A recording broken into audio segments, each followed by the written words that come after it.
नमस्कार दोस्तों। एक 8 साल का लड़का अपनी छोटी बहन को लेकर मंदिर के एक तरफ कोने में बैठा हुआ हाथ जोड़कर भगवान से न जाने क्या मांग रहा था। उस लड़के के कपड़े भले ही गंदे और फटे हुए थे, लेकिन मन मन उसका एकदम साफ था। करीब से देखा तो पता चला कि उसके नन्हे नन्हे प्यारे से गालों आंसुओं से भीगे हुए थे।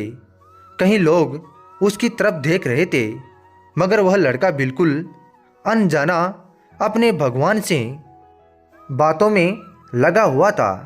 तभी जैसे ही वह बच्चा उठकर जाने लगा, वैसे ही एक अमीर आदमी ने उसका हाथ पकड़ा और पूछा कि बेटा, तुमने भगवान से क्या मांगा? तब उस लड़के ने कहा कि मेरे पिताजी अब इस दुनिया में नहीं हैं, उनके लिए स्वर्ग मांगा।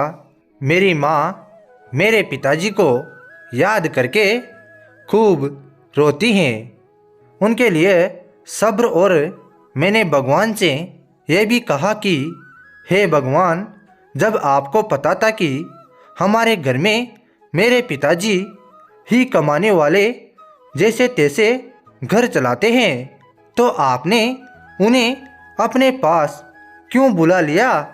अब हम क्या करेंगे? यह कहकर वह 8 साल का बच्चा रोने लग गया। तब उस आदमी ने पूछा कि बेटा, क्या तुम स्कूल जाते हो? उसने कहा कि हाँ साहब, मैं रोज़ सुबह जल्दी ही स्कूल चले जाता हूँ।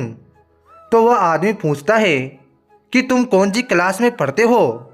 उस बच्चे ने कहा कि अरे साहब, मैं कोई स्कूल में पढ़ने थोड़ी जाता हूँ, मैं तो रोज़ सुबह वहाँ चने बेचने जाता हूँ।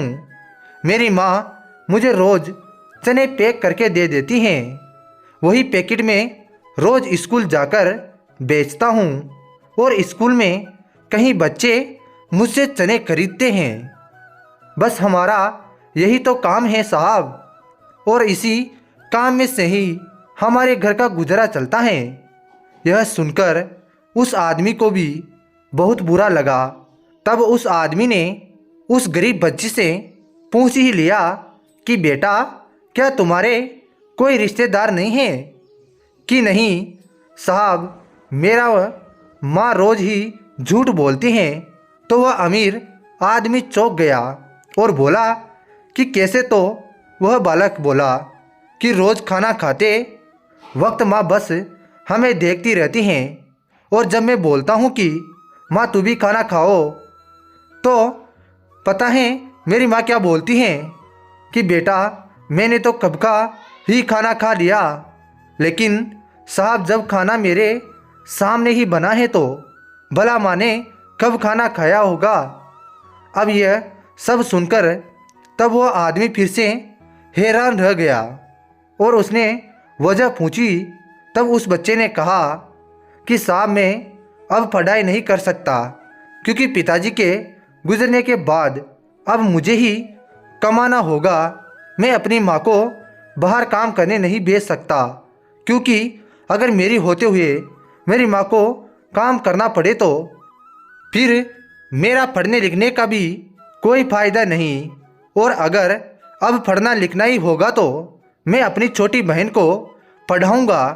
तभी उस आदमी ने 500 के नोट उस लड़के को दिए, लेकिन उस लड़के ने वह पैसे लेने से साफ इनकार कर दिया और कहा कि साहब, आज आप मुझे पैसे देंगे, लेकिन कल तो मुझे कमा कर ही खाना होगा ना, तो मैं अपनी आदत क्यों खराब करूं? आप ऐसा कीजिए साहब, मंदिर के बाहर कुछ गरीब लोग जो बहुत ही लाचार हैं, ये पैसे आप उन्हें दे दीजिए, आपका भला होगा।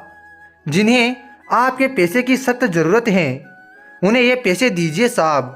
यह कहकर वह लड़का अपनी छोटी बहन को लेकर वहाँ से चला गया, लेकिन उस अमीर आदमी को एक सबक दे गया। वह अमीर आदमी वहाँ खड़ा खड़ा यह सोच रहा था कि इतना छोटा सा लड़का कितना समझदार है, अपनी पढ़ाई भी ठुकरा दी और वह मेरे दिए हुए पैसे भी ठुकरा कर चला गया। तो दोस्तों, क्या इस छोटे से लड़के ने अपनी माँ के लिए पढ़ाई को ठुकरा कर सही किया या गलत? और क्या उस लड़के को उस अमीर आदमी के पैसे ले लेने चाहिए थे या नहीं? प्लीज़ कमेंट करके ज़रूर बताएं। धन्यवाद दोस्तों। कहानी अच्छी लगी हो तो कहानी को लाइक, चैनल को सब्सक्राइब और घंटी को ज़रूर दबा देना। धन्यवाद दोस्तों।